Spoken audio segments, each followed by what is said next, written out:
Welcome back to the Win with Dice podcast, a podcast featuring members of the Win with Dice team. I'm Calvin, and I'm joined here by Ramon. Hey guys, this is your first time listening to the Women with Dice podcast. Thanks, and all you returning listeners, awesome. We love to hear from you guys. This is a podcast all about tabletop RPGs. Calvin and I like to take a casual approach to the hobby, yeah, and yeah, we just like to talk about the games that we run, the games that we play in, and all the cool, awesome players and GMs that we get to interact with, and yeah, just kind of demystifying the other side of the GM screen, so you guys can, if you've never done it before, to give it a shot. If you've never played tabletop RPGs, well, what are you doing, man? Yeah, man. Yeah, so this week we've got some recap stuff to get into, as well as an update on the Grand Saga system. The Homebrew tabletop RPG that Ramon has been working on, that we just recently had a different GM running instead of Ramon running as per usual. And I think there's going to be some interesting results from that because it was pretty fun to play that game. But before we get into all that fun stuff, we have to get to the most important part of the show, the Win with Dice weekly GM tip of the week. Yes, the Win with Dice weekly GM tip of the week, brought to you by Ramon, who's probably just stealing from Matthew Koval like we all are, but yeah, I mean, there was a Koval video out this week, so yeah, it was definitely like something that well, in his video in general, basically he's espoused the things that we like to talk about here, where it's like get stuff on the table, run the game, don't worry about like all the little details, it'll figure itself out.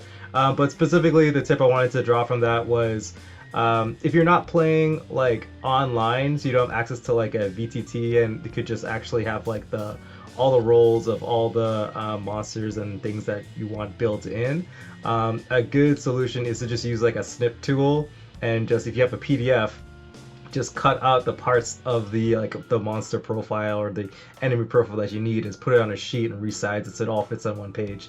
You could even print it out. So, you know, everything that you need to run the game is just right in front of you, and you don't have to flip through books or PDFs or whatever. And yeah, it's actually a really easy way to get playing. It's so, you know, you don't feel in the moment, you don't feel flustered. You could just have all the information you need right in front of you. Yeah, basically just putting all the notes you need for your combat on like in the same area as the other notes that you might have for your session. I did that when I was a better preparing person, but having VTTs also does help in a way because it'll like fill in certain things. But I would have like small stat blocks in my notes in the same page where I had like, here is some session stuff I may need to know and where the players are and all that stuff. Yeah, for sure. I mean, he also mentioned about like reskinning, and I think that's like a really good idea, especially if like you don't, because if you're playing online, the only problem is that, like, you know, because everything's built into the VTT, it's like you can't just on the fly just customize monsters or whatever, or reskin them. So it's a lot easier to do with pen and paper when you're playing in person, to just kind of like grab a stat block and just tell your players it's something else, or like even if it's an action or ability or whatever, just reskin it, reflavor it, and just use it. And I would think that, like, you know, you can add custom stuff to your VTT. I mean, you can definitely do it in like Foundry or Roll20 or whatever, but at the same time also everything has a dice roller in it. So if you don't have it on the stat sheet where you can click a button to roll it, you can just, like, you know, roll the die if you need to, if you want to add that custom thing to a creature but you don't know how to add it in your virtual tabletop of choice. You can still just roll a die and add a number. Yeah, or even just copy paste the text block or whatever, right? So yeah. So there you go, folks. There's your tip of the week. Chop up your monster stat blocks and don't forget to reskin it if you need to. And it should be really easy for you to put together like a cool, unique encounter. Yeah, we'll probably talk about that Koval video in depth more maybe next time, because I think it was a really great one. I think I might actually just link it below. I did also find out from that video that there's no like official D&D 5e PDFs or something like that. That was very confusing. I was like, do you guys have PDFs? That was also kind of confusing. I'm sure there's probably like, don't they have like D&D 1 or something as their like portal? And isn't there like an SRD too? Because like there should be. Like, with my experience with it, like I only played it once, but like I bought the rule set on D&D Beyond, and I was like, oh, this doesn't come with a book, and I thought that was just because I bought it on D&D Beyond, so I didn't question it. I thought you have to get it off like a D&D site or something. I just assumed that was the case.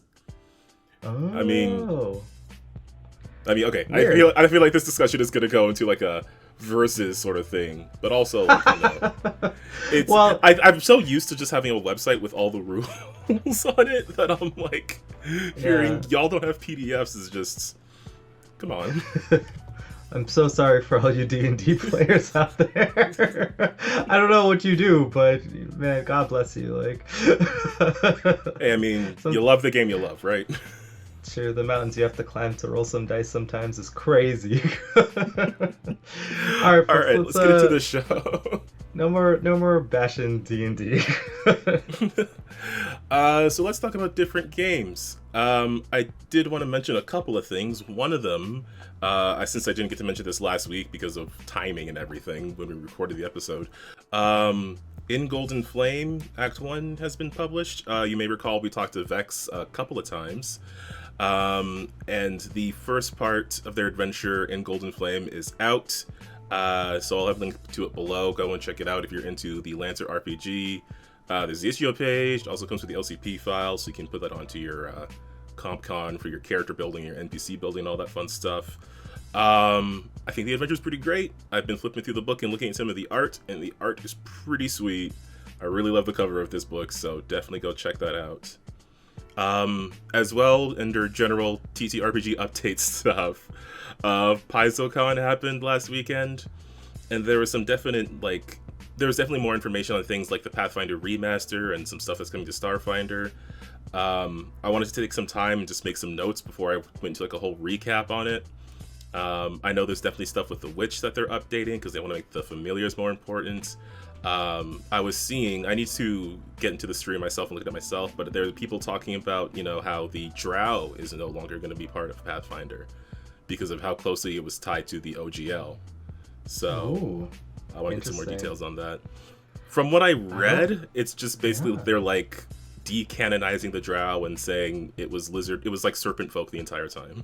It was lizard people the entire time. I love it. I'm down with that because, like, I think in the Pathfinder lore, the serpent people were they're like more important than they actually are.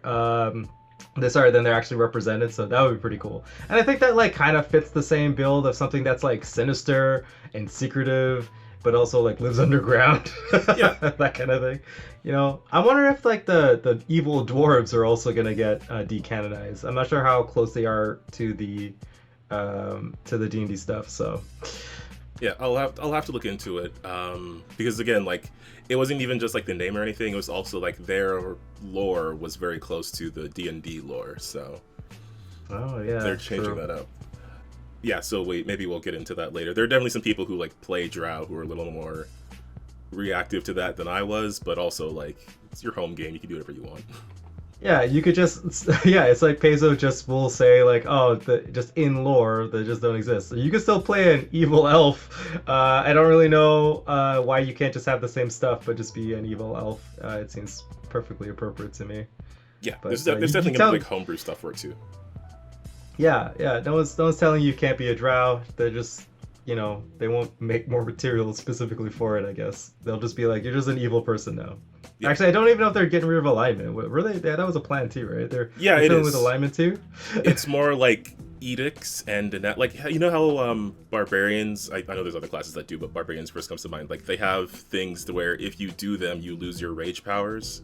Yeah, it's sort of like that. Like they have anathemas for stuff. They have edicts, like things you're supposed to follow.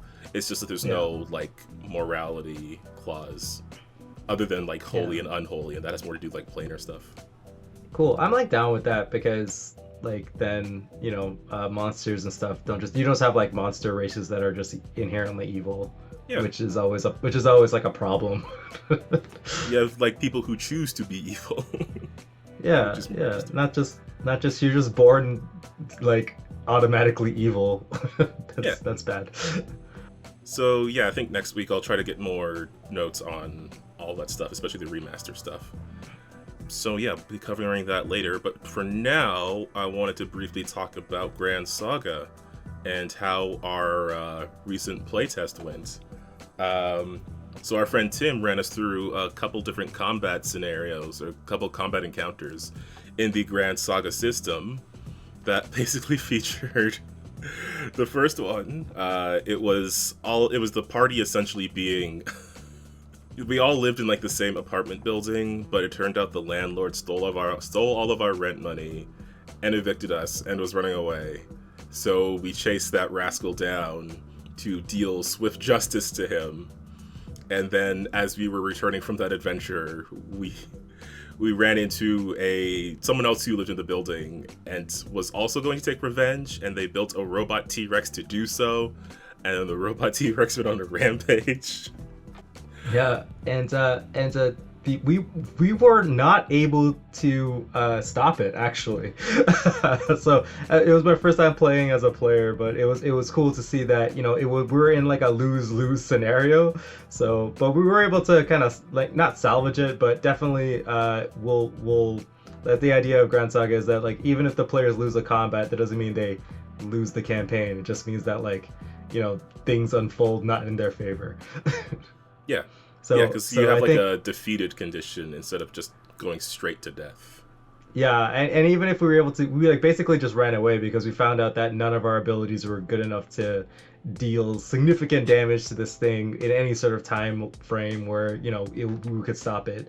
So we just kind of switched to the narrative and was like, okay, well, you guys are eventually able to like, you know, stop the T-Rex, but it damaged the apartment complex. And now we're on the hook for the damages, and our landlord has been defeated. Like, I think we killed our landlord by accident. I don't remember what we did. The Tim narrative is like, oh yeah, he didn't make it out of that fight. So now, you know, we're on the hook to pay to fix the apartment building because, you know, we don't have a landlord anymore. I guess we just own the place. We're the landlords now. Yeah, we gotta save the building before they pave it. Yeah, pave it into a parking lot. So yeah, I mean, it just kind of like continues on, right? I'm sure that Tim could probably riff off of this one moment again and keep it going. Yeah. Cause, you know, but yeah, it was a cool to be a player. That was interesting for the first time. I got to actually be on the other side of the GM screen, not being a GM on it. But yeah, that was something I wanted to ask about. Like, as a player in this game that you made, like, how did you go into like? First, I guess, character creation, first off. Like, where was your mindset there? Did you just want to test something, or did you just want to make whatever and see what happened? Oh, I just, like, actually rolled random. We did second level characters, so in Grand Saga, you could multi-class from first level, so you get to choose 2 classes and kind of get 2 aspects from those classes, and then every level after that, you can choose a new class if you want, or just gain more aspects from the classes you already have, so... I chose 3 classes. So I did the Titan Wrestler, I did the Alchemist, and I did the Tactician, which I thought was super interesting combination. There were like really random combinations. So I pretty much took one aspect from each. So from the Tactician, I got like a maneuver, which is like, you know, kind of like a team attack. It goes based off of different allies' positions. I took the Titan Wrestler. I think I grabbed Chokehold, which was I can apply like silenced or disable to when I grapple somebody. And from the Alchemist, I grabbed Sticky Goo because Sticky Goo, when you use it, it's like a potion you throw on somebody and they get restrained. And so from that combination, it was like I could use Sticky Goo to restrain somebody, and then grapple will automatically succeed, like grappler, I think the action's called. It would automatically succeed. I don't have to roll for it to automatically grapple them. So they're restrained, they're disabled, and then for like my final action, if they were like right next to me or something like that, I would be able to use like the team attack to get my allies to attack the restrained grapple, but like I just hold them in place and they just get like a critical hit on it pretty much automatically if they succeed. So yeah, it was kind of interesting. I was like, oh, this is viable from just rolling 3 random characters together. I got something that was pretty cool at locking down one opponent. But I mean, it wasn't like, in theory it was good, but it was execution wise, I think Tim picked some cool NPCs to kind of thwart my plans or thwart everyone's plans, I guess. Yeah, we're still at the mercy of dice, and Yeah. I felt like I was rolling hot sometimes, and other times very terribly. Yeah, you were pretty polarizing. Either you just succeeded with a really clear success, or you just failed pretty miserably.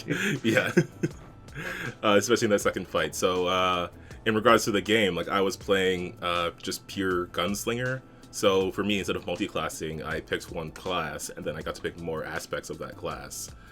And the strategy that I pretty much had was basically just chaining together a bunch of shots, which worked pretty well, at least once, where I took out one of the enemies, but against the T-Rex, because of like its resistance to physical damage, didn't work out so well for me.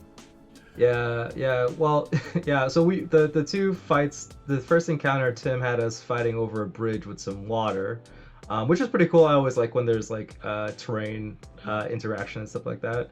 As well as like it was like a group, so it was 3 enemies. I believe there was like an ice mage, which obviously is a mage that shoots ice, a brawler, which is kind of like it's a frontline fighter, so and they basically just do a bunch of knockback and slam into people and stuff like that. They have like an ability that can just knock people back because they're a bunch of brutes.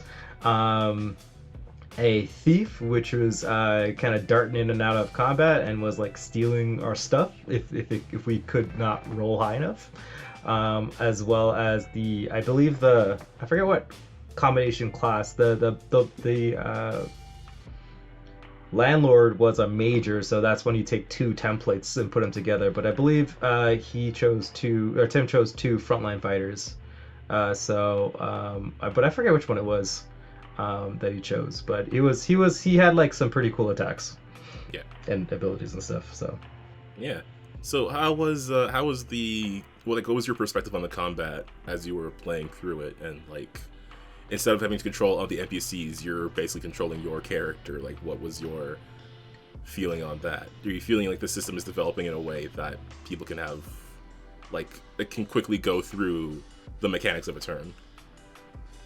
Yeah, I think so. I think we were actually pretty fast. I think the issue that we kind of ran into is just being new, right? Because no one's ever played them. But it was fast for new people playing an RPG, like new to the rules, kind of fast. I think because I think we finished a combat like maybe like a little bit like under an hour. I think something like that. It was like really quick. I mean, most combats. I don't know how long combats normally last for other people, but I think typically it's like an hour for a combat, just because of just all the moving parts sometimes. But this was really quick. This was really quick for people doing something new for the first time. Yeah. I think that has to do with just like the simplicity of the die roll. Because you have a lot of options, but like the mechanic of the rolling is pretty basic and straightforward. Yeah, I think we had more trouble trying to like get the stuff into the VTT to play. Yeah. Like that, like if we had that stuff set up before time and could maybe get some like automation going a little bit, then it would be like way faster because they would just click up a button, right? I think the options everyone did were pretty cool, and I saw that like everybody was kind of benefiting from like even the items were coming into play. And the idea of I would say like the brawler specifically, like the way that the bridge was a little bit higher than where the river was, so we had to like anytime the brawler did anything, it just smacked us like across off the bridge essentially. And then we had to get back onto the bridge, but then if we like got next to the brawler, they would like basically just shove us back off as like a reaction, because he has like a slam reaction that you can do when you become adjacent to him. So it became like it just made like the brawlers we just could not move next to the brawler unless you wanted to get off the bridge again, which is kind of bad. But we did see some cool things. We had the first, not first, but like I think the first usage of the Dryad, which is basically it's like the plant druid, I guess it would be. It's like they get to summon plants and use like plant-like abilities like vines and roots and stuff to attack people. Yeah, those were cool. Yeah, and specifically, like there was like Chibi used a carnivorous plant, which was like this. Basically, I imagine it being like I forget it's like The the Venus piranha flytrap. plants. Yeah, like a piranha plant, pretty much from like Okay, more Mario, so right? that, yeah.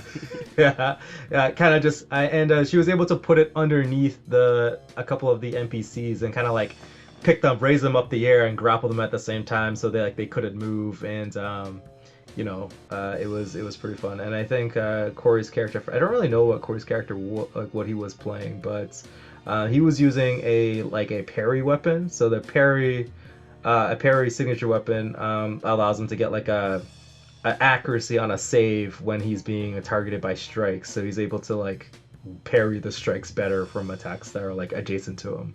So that was pretty cool. That saved his butt a couple times, I think. And he Yeah. actually, well, I mean, I think he saved, but like Corey was rolling pretty poorly that day, so I think he might have failed a couple anyway, even with two dice. But that's just the breaks. I do like how you can figure out strategies within the system to work with these different classes and characters. I'm quite enjoying that. Like, I'm getting to a point where I can be like, oh, I could have taken this ability and I'd be able to do X thing, but what can I do with what I currently have? And then think about like what I might want to do as the game continues. Because then Yeah. I'm realizing like, oh, it would be nice if I had this ability, and if the game kept going on, I could just get it. Yeah, exactly, right? It was like, oh, I can just cover my butts, right? I gotta cover all my options and just be kind of like the character I want to be, but also be effective in like different situations. I know that you have access to like Silver Bullet, I think that's what it's called. Yeah, That gives you like a magic damage for costing 1 grit, which means that you just spend an action to get 2 grit and then you shoot it at the mans. pretty Um, much. yeah, Yeah, like what I like about being able to choose from all the aspects basically at the beginning is that as you progress, you're still aware of all of your options. So it's like you're less likely to have to miss things because you skip them, because you come across something that you have access to at a higher level, and then that lower level stuff that you wanted, it's not as like it's still useful, it's just not as important for you to get as that higher level thing.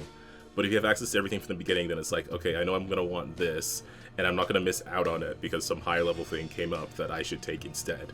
And now I'm gonna wait like 2 more levels to get access to have a chance to get that thing again.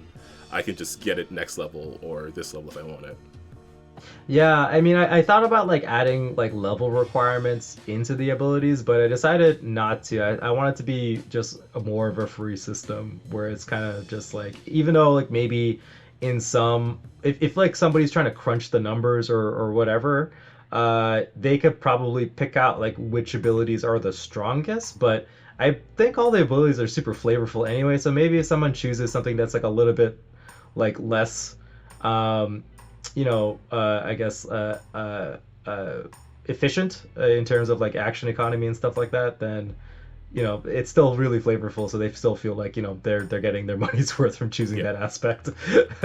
like it's still in their character. Yeah, exactly. And it did point out, jumped out at me, that when the summons, a lot of the summons in the game require you to spend you basically just drain your spirit, so your spirit is lower for the fight.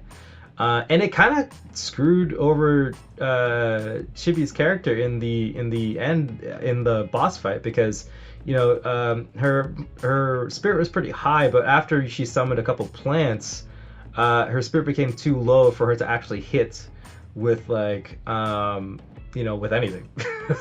Right, like all of her spirit attacks essentially, right? Like when she tried to cast spell, or her vine whip uses her spirit, so it's like she missed a couple of stuff that we could have really used to defeat the bad guy. So it made me think of like, is spending a resource to summon a creature really that important, right? Because now all of the stats are just lower in general across the board. Mm. So should it be So like a actually, gauge or something instead, or?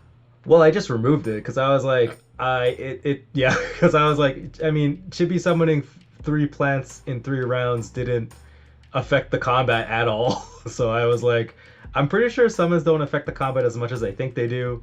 But I did limit them by making them special, so someone can only summon like one really cool summon per turn.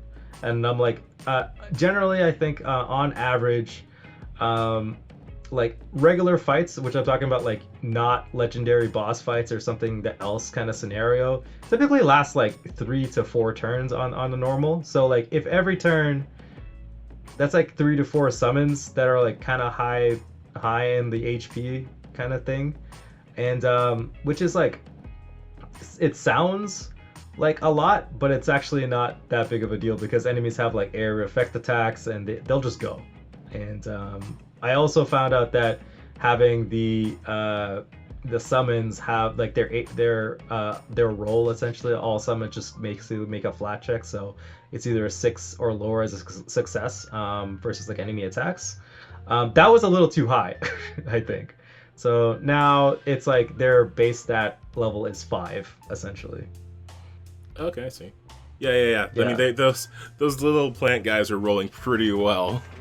Yeah, because in the fight, we were fighting a T-Rex. It was like a giant mechanical T-Rex, and it had like basically it's called Ragnarok. So it's like a big stomping attack that just destroys and like knockbacks everything that's in like this area of effect, and the plants like just passed the attacks, and even though everybody else was flung out, the plants are just perfectly fine and weren't like destroyed by this big stomp essentially.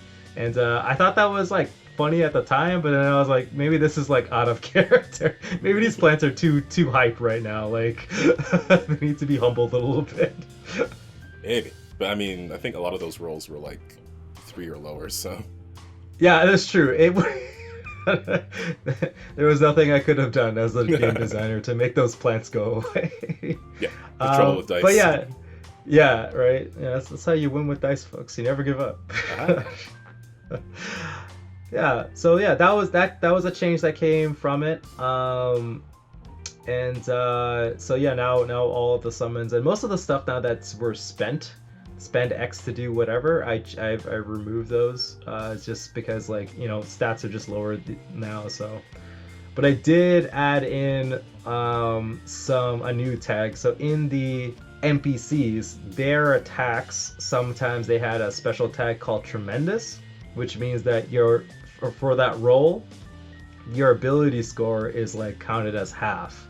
So if, like, you know, you had an 8 in spirit and someone was attacking you with a spirit attack, or an NPC was attacking you with a spirit attack, you have to roll a 4 or lower for that to count as a success. So now instead of it being like you spend a spirit on some moves, I moved them to being tremendous, and I've also just made them stronger, specifically in the black mages incantations. I just kind of like the black mages incantations were cool, but I don't think everyone like used there's like a lot of options that added little bonuses, but then I decided that, you know, I wanted them to be even more special, right? So I made them tremendous, so they, you know, it's hard to pull off, but the benefit is like, it's like pretty high, I would say, anyway. So like I just kind of, before there was like 2 different entries for like Giga and Buster for incantations. The incantations are, if anyone listening is not familiar, just basically like modifiers you attach onto your different types of strikes or evocations and stuff like that. So it's kind of like you spend an action to augment another action, that kind of deal. So I basically just smushed Giga and Buster into Giga Buster to have the benefits of the effect. So it's like, now it's like any light damage becomes heavy, and it has shred, so like it ignores any resistance because it's such a big blasting move. I kind of like that idea of it's just like a concentrated magical strike. You know, like I also put like turbo and lance together, so then it's like you get an extra critical hit chance, but it's also like a lance weapon. And like I just kind of like, I like the idea of like making the names longer too and sounding even more sillier. So yeah, the Black Magician has some pretty like badass spell names for Yeah, right. Like I love the idea of like you can be like, oh yes, I'm gonna do a Giga Buster Turbo Lance Black Magic Flare, like, and, and that's like my turn. One big ol', explosive attack. That sounds super cool. Yeah. Cool. Yeah. Is there anything else you want to cover on your perspectives of this new playtest?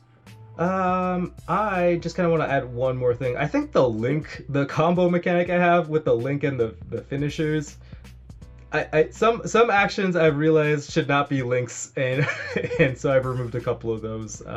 So I gotta go rework those and see if it makes sense to have like two levels of the combo, because I think it might actually be pretty hard to pull off. So I gotta either make the finishers like way more special, kind of like how I did with these tremendous incantations here, or I gotta figure out how to make it easier to pull off. But I just was one thing I did notice. Like once you started getting like slowed and like staggered, or like not staggered, stunned and stuff like that, where you start losing actions, then it's really hard to even use some of your abilities, which I found out pretty fast as like I was playing a martial artist for like the final encounter Tim ran against it, and I was being slowed constantly, and I was being like chucked all about. So well, I have to take a look at that. Yeah, it's also very dependent on like what options someone picks for their character, because I was definitely in that position where if my thing didn't work, then my whole strategy wouldn't work. If like my first action didn't work, and I had difficulty on that action, so it was less likely to work. Yeah, exactly, and that's like an inherent flaw to the link and finisher system, right? So but it's also definitely. like that one specific enemy, right? Because on other enemies it worked pretty well when I wasn't thrown off a bridge. That's true. That's true. The stars align. You got to do something cool, but I want to make those stars align a little bit more consistently.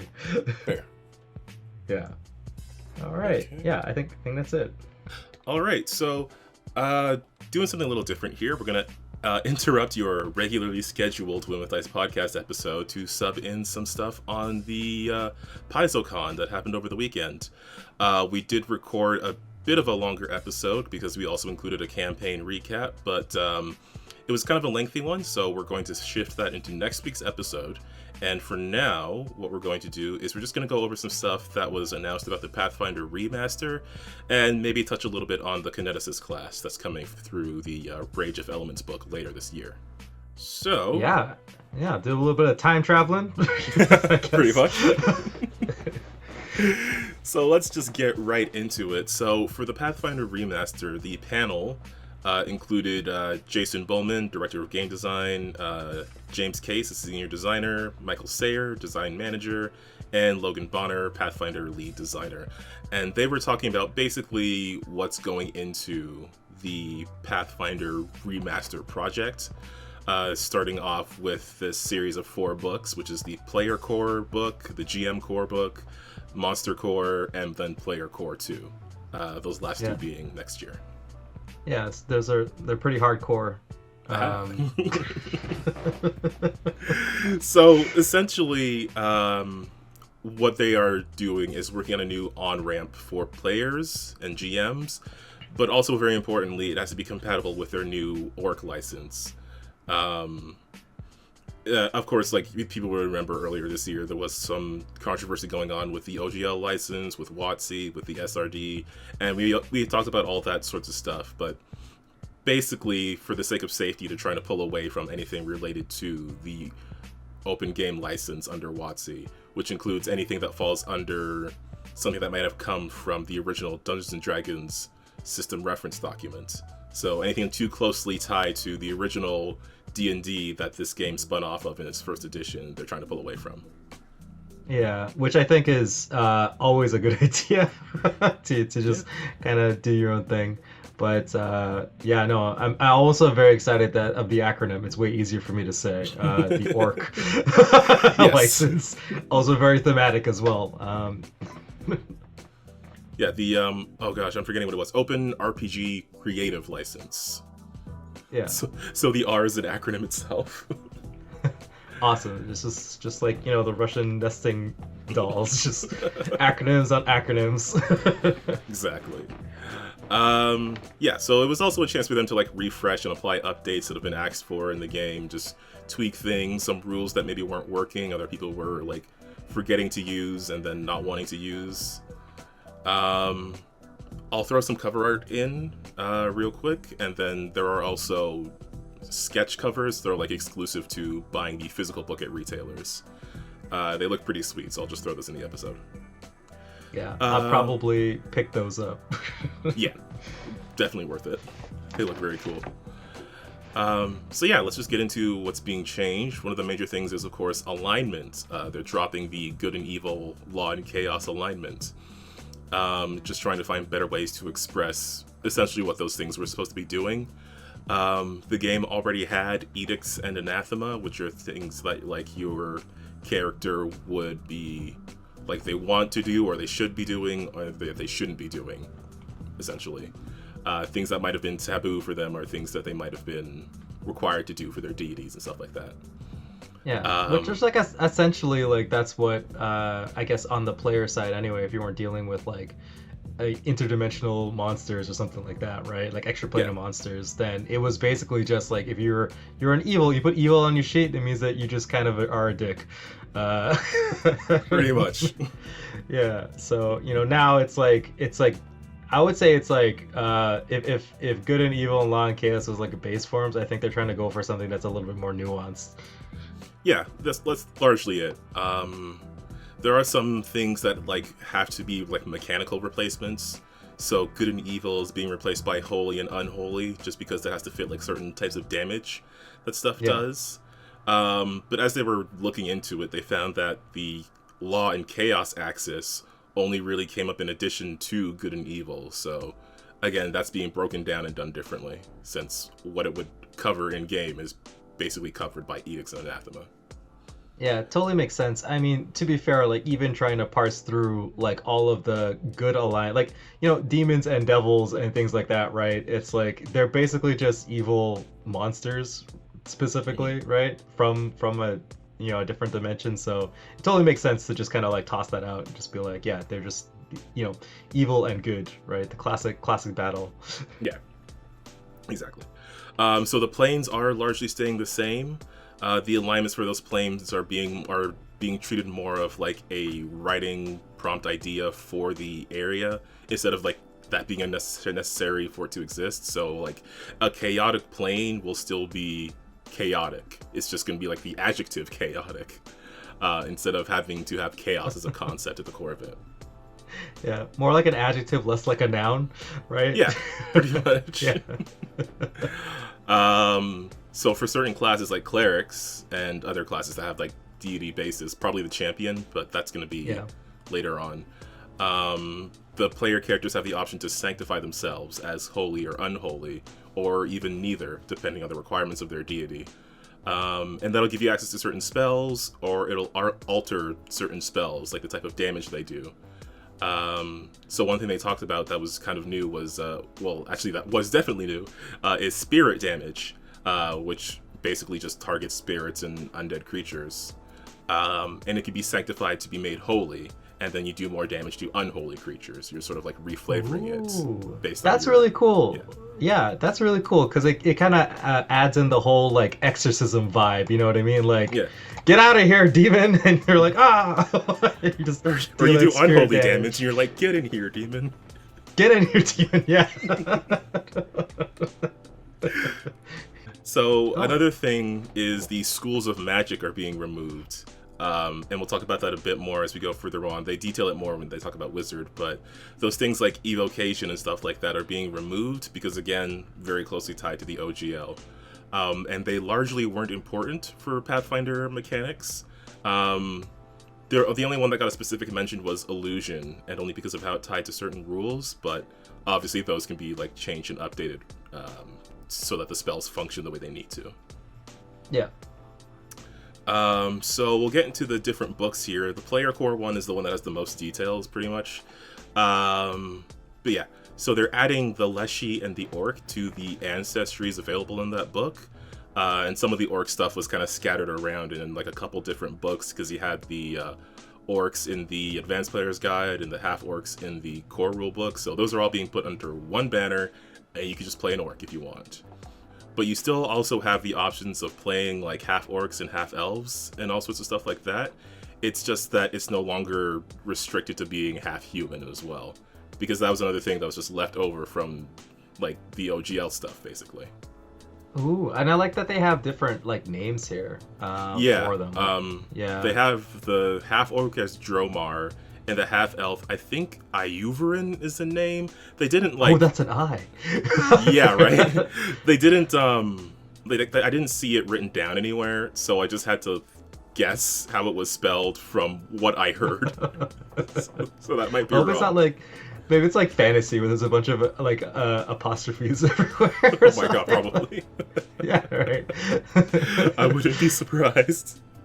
Yeah, nice. No, that's cool, and I'm glad that they're opening it up, because I think we actually had a discussion about this last play session, where it's like, you know, we're like because one of the characters in the pirate campaign, it's a couple NPCs, like they're half brothers, but one's a half elf, the other one's a half orc, and then we're like, oh, does that mean that they're, you know, is obviously the human has to be the shared parent, right? Because like they're only humans, but now it doesn't have to be. Yeah, it could be anything. Yeah. So there's no like restriction to that. What they are doing is moving some of that stuff into like versatile heritages, which are like the ones that you can like apply on top of stuff, like the changeling, like you could be like an elf or whatever, and then apply changeling stuff on top of that. So that's sort of what they're doing with things like half elf and half orc. Sick. Additionally, Aasimar and Tiefling, I think we had mentioned this before, they're being replaced by Nephilim, which is just combining both of them under the same banner, because again, they had like very similar functions, just different flavors of those functions. So they're being combined into one, and then just having those details like so that you can change them up. And it also allows you to have like tails or fangs as a celestial blooded creature. And yeah, so the ancestries that they specifically selected for that book apparently have like a thematic basis to them. So that's why they included something like the Leshy, which is kind of out of left field. But they also have the Druid in the same book. Which makes sense, I think, because, you know, I think that the uniqueness, blah, can't speak, of like the Leshy kind of speaks really well for like those natural Druid classes, and I think that Leshies are like more popular now than they were before. So yeah, I mean their art for them is super cute, so that's pretty much why they're going to be popular. That's like half of why certain things are popular in Starfinder, because the art is cute. Makes sense.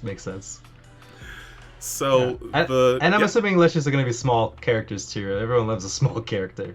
Oh yeah, I would assume so. Yeah. Yeah, which I think also like brings like what are we up to now? That would be like force. Like there's goblins. There would be you know, the halflings, and gnomes are probably small. Gnomes are small, and like the now Leshies. So that's like 4. Actually, to be fair, are they going to keep like halflings and gnomes? Or is that a D&D thing, or is that, I don't know if that is, but I guess everybody knows that they're going to change. Yeah, they might rename some things, but there wasn't specific mention, at least in this panel. I don't think they had talked about it before either, so if there has been mention of it, I haven't seen it. It might be something that's in a blog post. Got you. But yeah, I would assume they would keep something like that at least. Because I know they're keeping Knoll, but like renaming it, so... To probably Hyena Man. Yeah. Because that's essentially what they are. They're for sure going to keep those, because they're pretty iconic.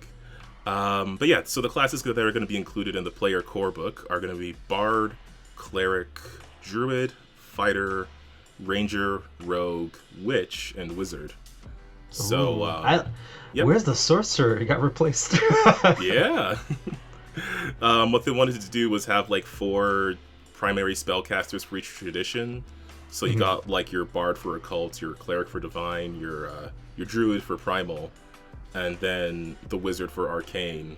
And I feel like the Witch kind of got tossed in there because there's a lot of stuff that's changing for like witches and hags. So I think they wanted to have that sort of up front as well. Nice. My kind of update. Oh yeah.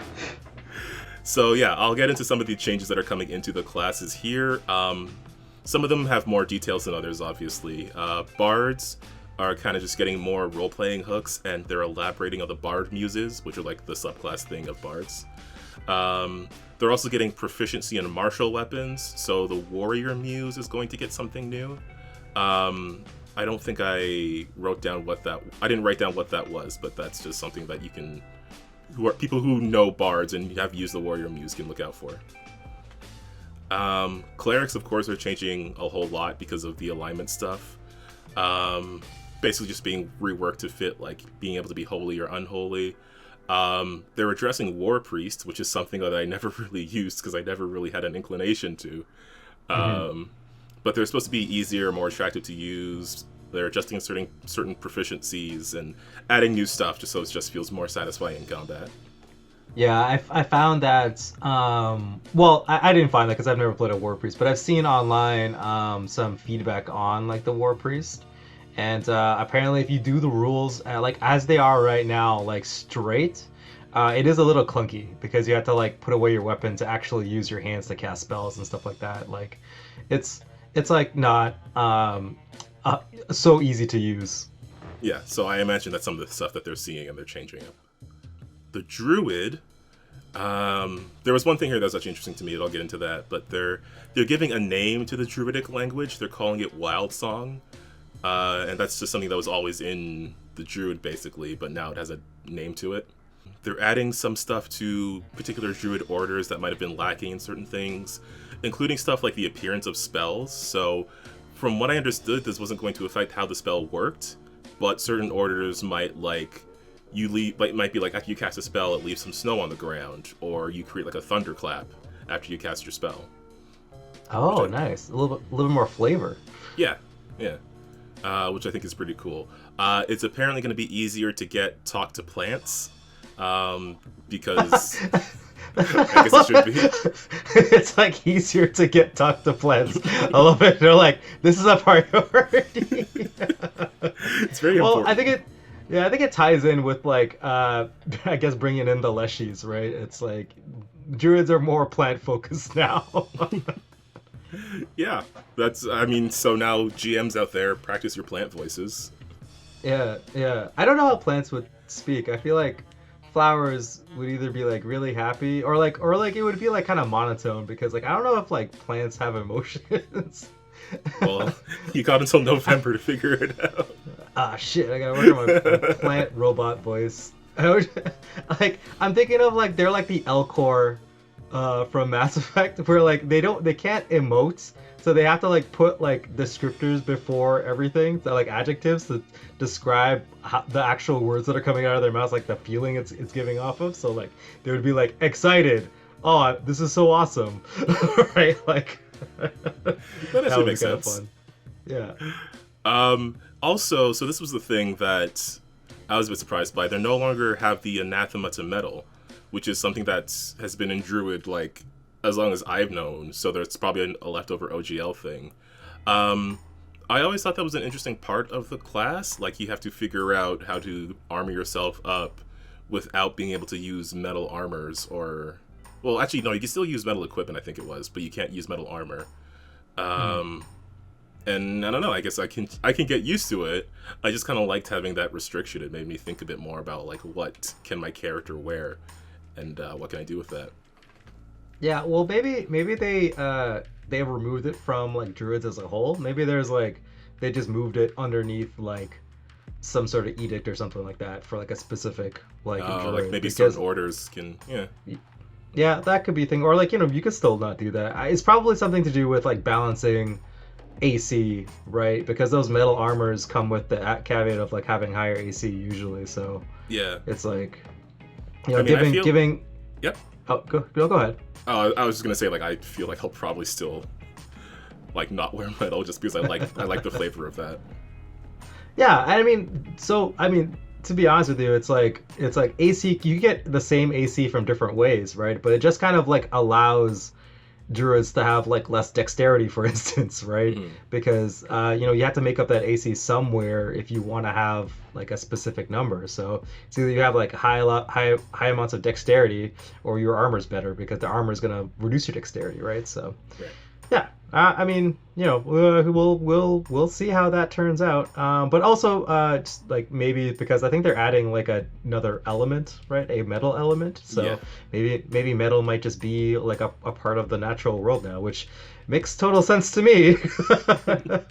Oh yeah, definitely. We'll get into that when we cover like the elemental stuff, but they are adding that.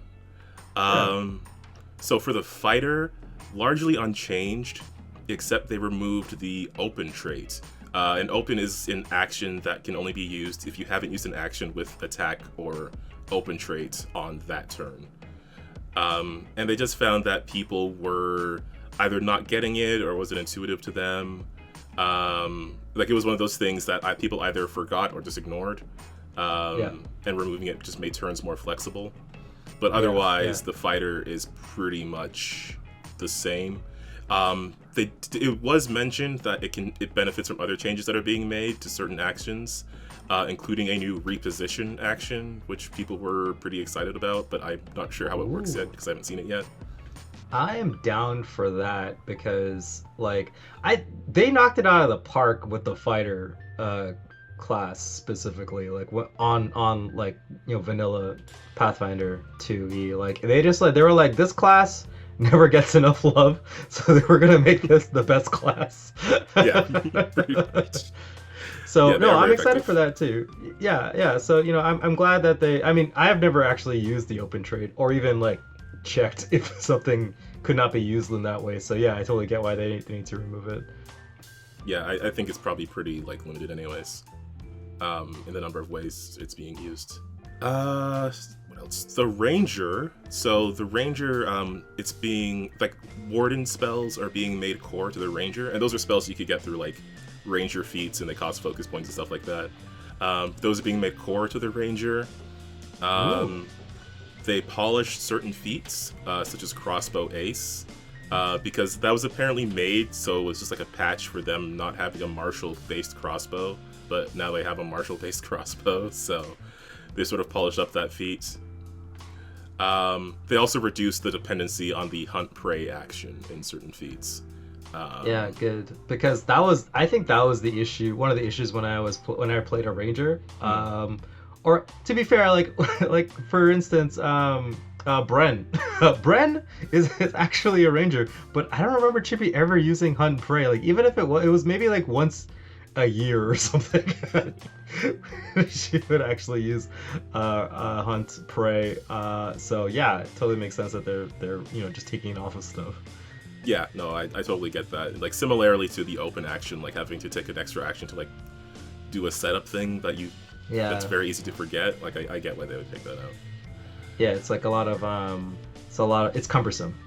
Yeah, exactly. For rogues, they seem mostly the same, except they're being trained in all martial weapons instead of that like specific list they had before.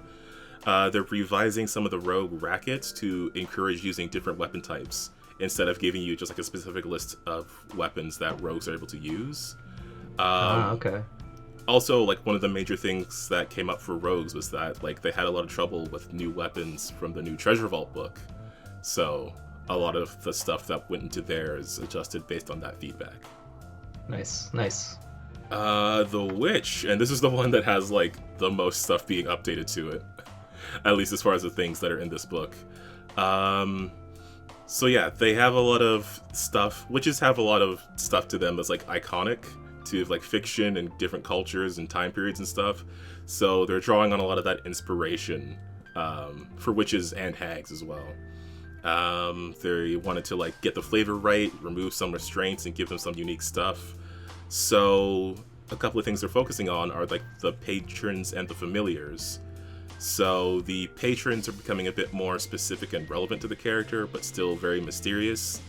Some are being renamed, like the curse being renamed, the curse patron or the curse patron theme being renamed to the resentment, and the winter theme being renamed to the silence and the snow. Oh, that's so good. I'm totally in love with this. I love it. Yeah. So like Yeah. they also wanted Witch to be like the premier familiar using class. So every Ooh. familiar will have a unique patron ability. So like the Silence in the Snow, it lets your familiar freeze the ground when you cast a spell. So you can have some difficult terrain there. There's also a couple extra patron actions, like Patron's Puppet, where essentially your patron can give your familiar an order with a free action on your turn. So you're basically getting like a free action to do something with your familiar. And then something called Patron's Presence, which makes it harder for your foes to cast spells when your familiar is around. Oh, cool. So it's like a little bit of like a defensive bonus.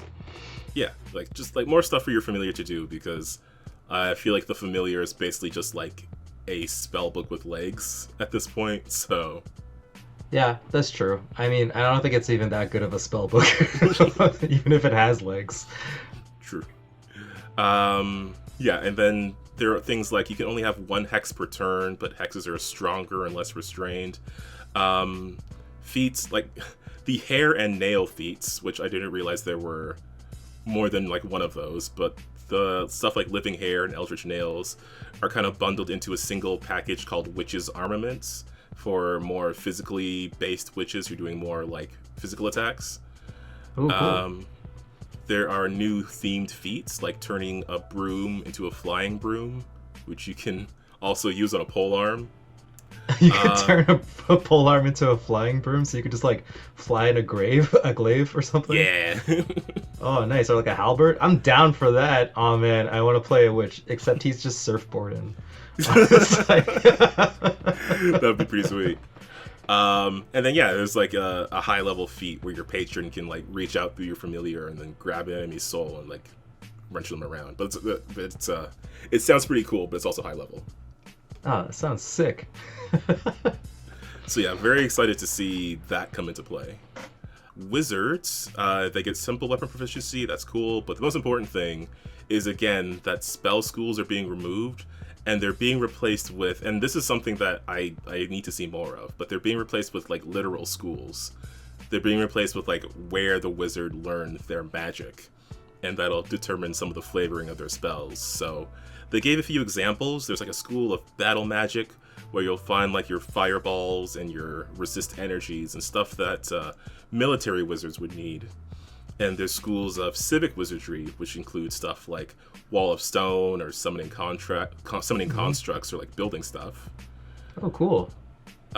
The school of Protean Form, which has things with biological manipulation like Gouging Claw or plant stuff like Tanglevine, and one called the School of Unified Magic Theory, which doesn't have any specific curriculum but has like additional feats and spells with it. It's like the Universalist wizard, where you don't have like Yeah, a specific yeah. school, but you're kind of all over the place. Oh, that's like super cool because like yeah, that totally makes sense, right? Right?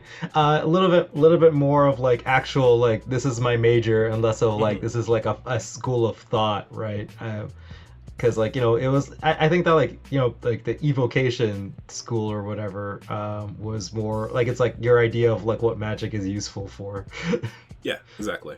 Right, but now Um, it's like, this is the maths I learned. Like, this is my dissertation on the Wall of Stone, which would be really cool because if they keep the like the spell slot mechanic where it's like you just kind of upgrade certain spells, like maybe you could just be an expert in a very specific spell, right? Like I am the Wall of Stone expert, so therefore I took it to like level 9 or whatever it is. yeah, pretty much. I think that's kind of what they're going for. And then the school thing also gives them an opportunity to like reflect certain parts of the setting. I'm just worried it might feel too restrictive to specifically being a setting thing, but I'll have to see how it functions when the book comes out. Yeah, that's true. I mean, like, and that's also up to the GM, right, and the Yeah, player to figure out like if it's like how real it is. yeah. So spells in general, they are removing spell components, like how bards might have to have their instrument or like a religious symbol for clerics. It's being reworked so that it'll be something more individual to the different characters, but that's more of like a flavor change, like a mechanical change. Of course, there are spells that are being renamed. Magic Missile to Force Barrage, Magic Weapon to Runic Weapon, and some spells are being replaced. Like Tree Shape is being replaced by a spell called One with Plants, which I imagine will still serve a similar function. Yeah. And some spells beyond that are also being combined. Like Light will now include the Light spell as well as Dancing Lights. There are also, this was I think an interesting thing. Spells that remove conditions are being made a bit stronger and applied to more conditions. They can sort of shut off an effect temporarily, even if you don't manage to fully counteract it with your spell. That's really good because, like, you know, this Pathfinder kind of runs on like a couple of debuffs. Like, it's a pretty debuff heavy game. So it's like it's cool that you're able to, at least if you use an action, maybe you were able to, even if you failed a little bit, maybe you're able to like stave off something. Like you still tried.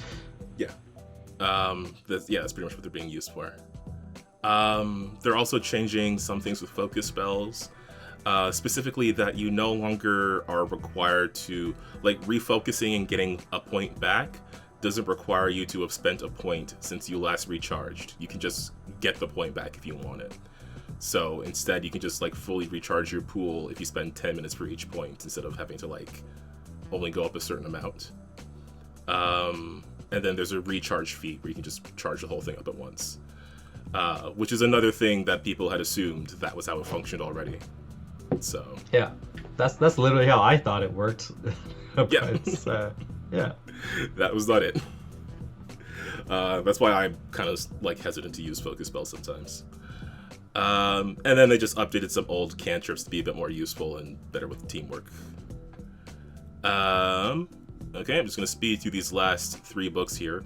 GM Core, obviously the book for GMs for running and building the campaign. It includes some of the stuff from the GM guide, the Game Mastery Guide rather, as well as some stuff from the Treasure Vault book. Certain subsystems are being updated to be more player friendly, so you're not going to be in a situation where it's better for certain characters to just like not get involved in a chase. They're updating like how research works so you can better construct an adventure around it. They're adding more vehicles. All sorts of setting details, including all the new stuff from the Rage of Elements book. Updates to items like talismans and shields. They're including assistive items like mobility devices and corrective lenses, with some ideas on how to use them. Rebalancing certain poisons, because there was certain stuff in there that has pretty severe effects for poisons, pretty much. Staffs getting changes, of course, because School of Magic is getting changed, but now staffs individually can have better theming.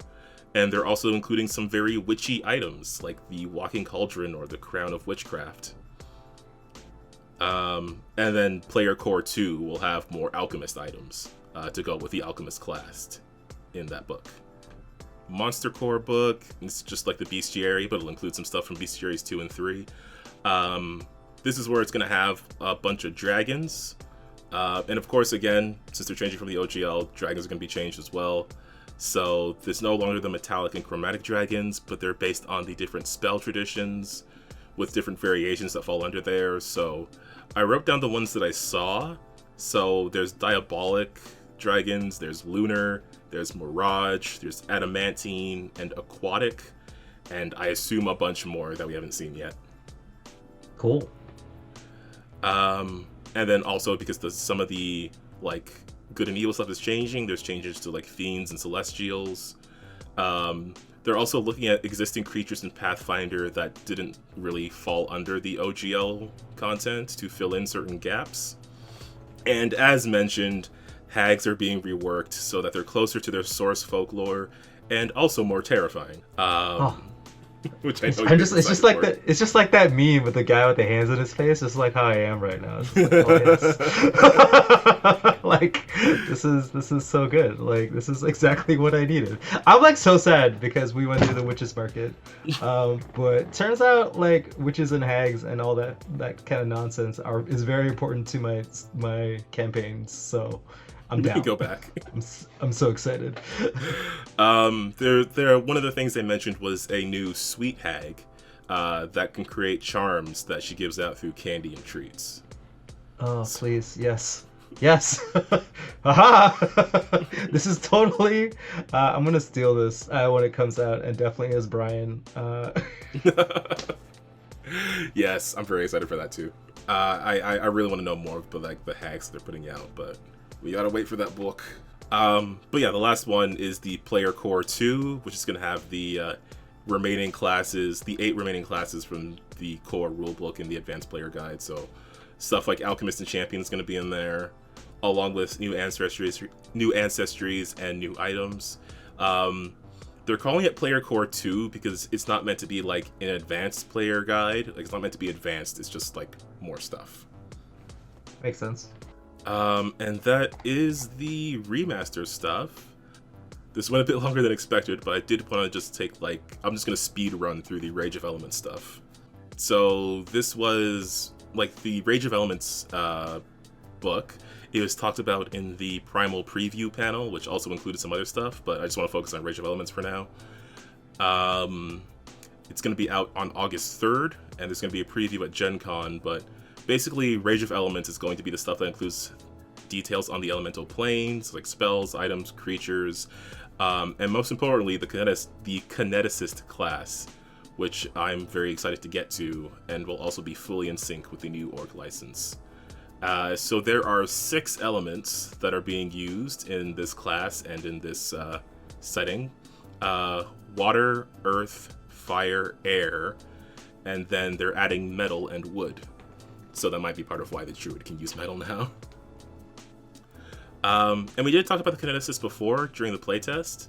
Basically, they don't have spells, but they have spell-like actions called impulses that draw on energy from certain elements.